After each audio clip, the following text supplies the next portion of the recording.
to episode 5 of the Global Studies Podcast. I'm Alicia Mackey, and I'm the 6th grade Global Studies teacher. And my name is Gregory Wright. I'm the Global Studies Coordinator here at GLA West. And I'm Dr. Eugene Kenneberg Jr. I'm the Legendary Academy Global Studies Educator.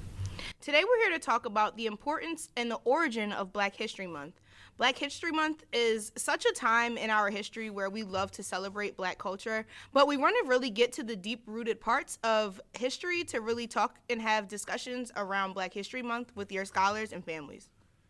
Thank you very much, Ms. Mackey. One of the things we need to realize is that Black History Month is a month of celebration of culture. However, let's not get this messed up.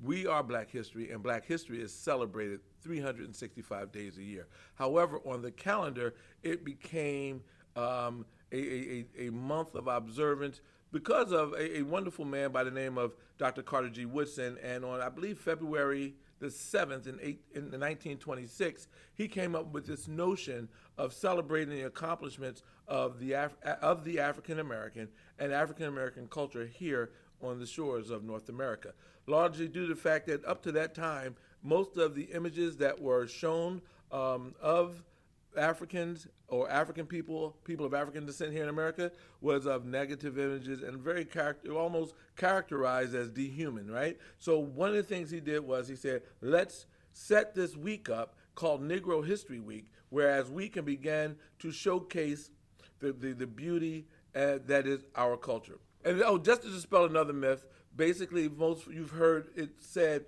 that Black History Month was given because it's the shortest month of the year, etc. So just to dispel that myth or debunk that myth, the reason why February was chosen as Black History Month was largely due to the fact that the week of February 12th and February 14th was chosen because it coincided with the born dates of Abraham Lincoln on the 12th and Frederick Douglass on the 14th. It later became known as Black History Month in 1976 by President Carter, who then decided that we needed a month-long celebration to celebrate the accomplishments of African American here on the shores of North America. I also want to like to know that as we go through this, Black History Month, public self-defines oneself as great. It took significant courage because it disrupted the status quo of what the imagery was of African Americans at that time. In addition to that, it also shut down the propaganda of the message that was going out by African Americans, and also it restored pride of the people of African American heritage. Here at GLA, we're happy that we're able to share our culture, our history, not just through the month of February, but throughout the entire year. We here celebrate Black history every day because our scholars are Black history, and they're making history, their mark on history on a daily basis. Absolutely, and you brought up a really good point, that Black History Month is 365 days a year. It never stops, right? And even the theme for Black History Month this year, there was a focus on mental health and wellness in the Black community. So I'm definitely just thinking about, the beauty that comes out of Black History Month, but the beauty that comes out of Black people or us as a whole. It's just a beautiful thing. And as we think about this history and as we think about shaping future leaders of the world, we're thinking about what our ancestors have done to put it in place for us to celebrate these very many accomplishments that have gone on in history over time. One of the interesting things that we are looking at in the Legendary Academy is the notion of how the seminal atrocities that have occurred over the last 200 to 400 years, how they will impact the future, particularly the future of the scholars that we have here at GLA. So there are several lessons, digital lessons, interactive lessons that I've put together through Nearpod, which really pose the question, one of the essential questions of the lesson is, how, if at all, will the seminal atrocities that have occurred, how will they impact Black lives 30, 40, or 50 years from now? There's a series from Brightside Academy that the scholars in Legendary Academy got a chance to look at. And so from there, what they begin to understand is, first of all, they draw the connection of the atrocities from the past. Then they're looking at what is playing out presently, what is transpiring presently. And then finally, and most importantly, is how can they begin to impact the change. You know, when we say educators are one of the few professions in America or in the world where you can actually change the course of history.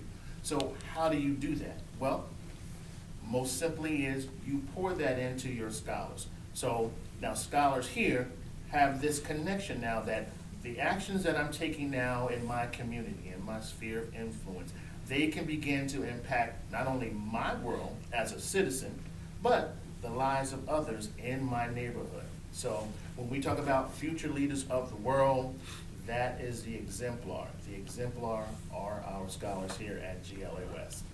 And I would also like to add real quick, let's go back to what Ms. Mackey spoke about when she mentioned the theme, Black Health and Wellness. At this point, I would just like to encourage every person, especially those of African descent here in America, to take that to heed. You're not just your physical health, but your mental health. Make sure that you're taking care of, especially men, the prostate exams, and ladies, do all that you need to do to make sure that you are taking care of your wellness, your holistic wellness, right? Because there are a lot of folks, not just medical practitioners, because coming through the diaspora, there were birth workers, there were doulas, there were midwives, there were naturopaths, there were herbalists, because at one time there were no drugstores, right? So they were doing what they needed to do to make sure meaning our ancestors, to make sure that those remedies to cure those things that, quite honestly, are taking a lot of us out of here, prevented that. So we want to just make sure that we focus on that whole aspect of the theme, Black health and Black wellness. And thinking about celebrating Black history as a white female and a white teacher, we think about, one, focusing on Black excellence and noting this in many different forms, embracing the both and the and, right? So we're thinking about how Mr. Wright always says, Black history is American history, and who all was involved in this.